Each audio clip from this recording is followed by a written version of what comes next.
Water crocodile. So we're going to feed one of the largest reptiles on the planet. We're talking about the Australian saltwater croc. So not just any reptile, not just any crocodilian species. We're talking about the largest, hardest hitting, most territorial and most notoriously aggressive species out of any of them on the planet. This animal here has the hardest bite force out of any animal anywhere in the entire world. 3,700 pounds per square inch of jaw pressure. Now, that might not sound impressive to you, but we as humans have around 120 to 150 pounds per square inch of jaw pressure.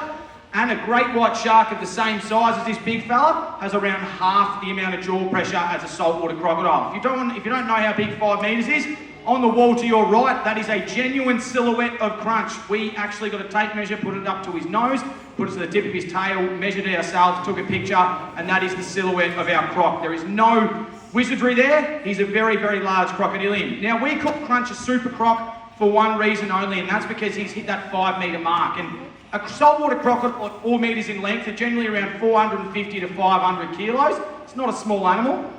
He was caught in the Lockhart River system. He's a wild-caught croc. Now, 5 metres in length, we call that a super crocodile. So 4 metres, just say you're swimming along the Lockhart River, we highly suggest you do not swim in crocodile country, but for some reason you're swimming along the Lockhart River system and a 4 metre crocodile head pops up next to you, you are going to change that water colour, 5 different shades of brown very quickly. But a 5 metre croc is a very impressive animal because that 1 metre growth, that 1 metre in growth rate, they double in size or in body mass. So they go from 450 kilos up to 750 to up over 1 tonne. So you're talking about 1 tonne of teeth, tails and scales. In this water, we have a crocodile that's around 850 kilos. Now I'm going to try and get him switched on. Being a wild caught croc, it's not always the easiest thing to do because he doesn't want to get caught again. Now, most definitely what I'm doing right now, do not do in crocodile country, and that's share the water with an Australian saltwater crocodile. But Crunch's story is a really special one. Crunch is a wild-caught croc. He's what they deem to be a problem crocodile in far north Queensland. Now, problem crocodile is a bit of a strange term. We don't like using it too much, but what it generally means is that it's a crocodile that isn't scared of people anymore. In Crunch's case, people were filleting their fish at boat ramps and they were throwing the carcasses into the water. And Crunch was just coming up, saying g'day, having a quick feed of those fish carcasses and leaving. Then one day a gentleman went to launch his boat ramp. He wasn't a local, he didn't know about the big 5 metre croc, Crunch. Well, his nickname was Houdini back then, but he didn't know about Crunch. Went to launch his boat at the boat ramp, and unfortunately Crunch just popped up to say g'day, didn't do anything wrong, just being a crocodile. That man got pretty scared and he rang the department, which set 3 traps to try and catch Crunch. They thought he was a problem croc. So 2 of the traps, he broke out of them, earned him the nickname of Houdini amongst croc catchers. On the 3rd time, they finally caught Crunch and they took him down to a crocodile farm as a part of a breeding program at the croc farm. Living up to his name of Houdini, he broke out of that pen and went to live very happily into the Barramundi Dam. And that's when they finally said, hey, this croc isn't living up to his job description. And you could imagine what happens to crocodiles that don't live up to their job description at croc farms. Well, that's what was going to happen to Crunch. Then Greg Parker said, hey, we've got this beautiful facility, we've got enough size to house a 5 metre crocodile, so we finally got this beautiful croc, Crunch. And that's his story, and he met his beautiful blonde girlfriend who's outside. Her name's Bella. She's a gorgeous girl. She's actually just protecting her nest at the moment. He met her up at the same croc farm, and they got along very happily. But we're going to show you why you should be croc-wise in croc country. Now, sometimes he doesn't click onto this, but we're going to try a little bit. Just say I was in far north Queensland or in the Northern Territory, and this is all murky water. There is no way on earth I would know there was a 5 metre crocodile within 1 metre of my leg.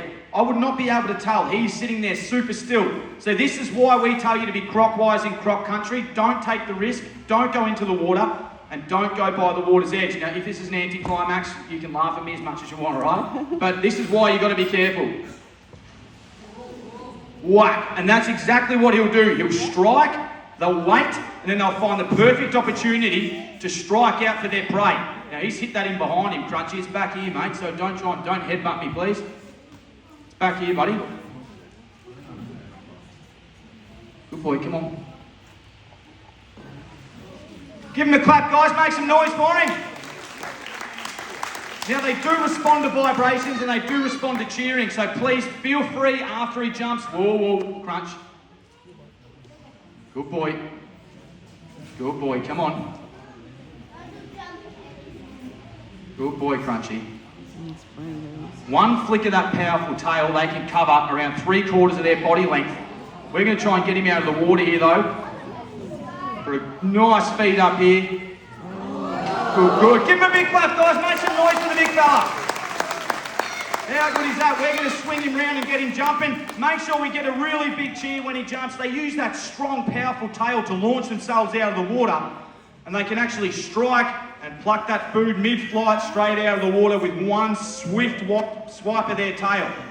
So he's going to lock onto this. They've got 3 eyelids. One's called a nictitating membrane. Good boy, Crunchy. Come on. Good boy. Up, Crunch.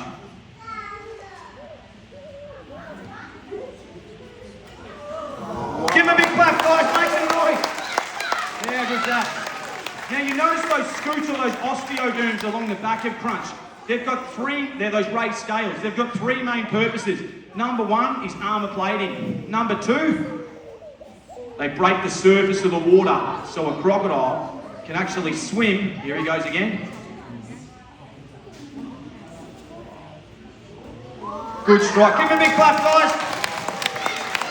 So number 2, they break the surface of the water so a croc can travel up to 28 kilometres per hour, top speed, top of the water, and not even create a ripple. Whoa, whoa, don't look at me, mate. Over here. Over here, buddy. Crunch, you look at me like that again, mate, you'll lose your job. Good boy, good boy. All right. So we've only got one more after this, so I'm going to slow this feed down a little bit. I might bring him up to land just really quietly here. Now, the third reason they have those scales along their back are actually built-in solar panels. Australian saltwater crocs have 200 million years of evolution behind them. So we're talking about nature's perfect predator, the apex predator, the Australian saltwater crocodile, 200 million years creating the most amazing animal the Earth has ever seen. Don't look at me, Crunch. That's your second warning, mate. Crunchy. Good boy. Sorry, guys. Number 3, they're built-in solar panels. Crocodiles can control their blood flow. Good strike, big fella. Give him a big clap, guys. Make some noise for him. Come on.